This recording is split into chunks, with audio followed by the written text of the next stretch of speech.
तो जातिगत रिपोर्ट पर लगातार रिएक्शन सामने आ रहे हैं। तेजस्वी यादव कह रहे हैं कि बिहार के जाति आधारित सर्वे के आंकड़े सार्वजनिक हो गए हैं। ये अपने आप में एक ऐतिहासिक क्षण है, 2 दशकों के संघर्ष का यह प्रतिफल है।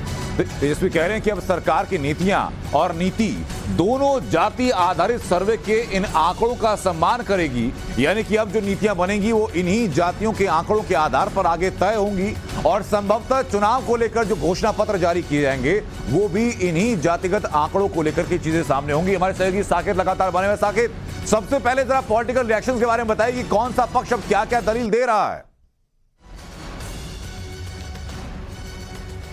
देखिए, बीजेपी लगातार इस मामले पर, हालांकि बीजेपी ने भी समर्थन किया था कि जो जाति आधारित गणना हो रही है उसके वो समर्थन पे है, बीजेपी ने ये कहा था। लेकिन अब चूंकि जो जाति आधारित गणना का जो लिस्ट जारी किया गया है इसमें आर्थिक स्थिति जो है उसको लेकर कोई चर्चा नहीं है। आर्थिक स्थिति, चूंकि जब सर्वे हो रहा था तो उसमें आर्थिक स्थिति पर भी बातचीत हो रही थी, लोगों से जो डेटा था वो कलेक्ट किया जा रहा था, लेकिन उसको सार्वजनिक नहीं किया गया है। अब इस मुद्दे को लेकर बीजेपी सवाल उठा रही है कि उसे जो आर्थिक स्थिति है वो आपको सार्वजनिक करना चाहिए। जो बात लगातार सरकार ये कहती है कि आगे हमको इन जातियों के लिए योजना बनाने में बहुत सुविधा होगी, तो ऐसे में जब तक आप जाति के साथ साथ जब तक आप आर्थिक स्थिति का नहीं आकलन करेंगे तब तक आप कैसे किसी के लिए योजना बना सकते हैं। ये सवाल अब बीजेपी की तरफ से उठाया जा रहा है। हालांकि अब सरकार इस पर क्या कुछ अपना पक्ष रखती है ये देखना होगा, लेकिन बीजेपी अब इस मुद्दे को तूल दे रही है। साथ ही साथ बीजेपी ये भी कह रही है कि जो सीमांचल का इलाका है बिहार में, मुस्लिम बहुल इलाका माना जाता है, बड़ी संख्या में मुस्लिम आबादी उस इलाके में है,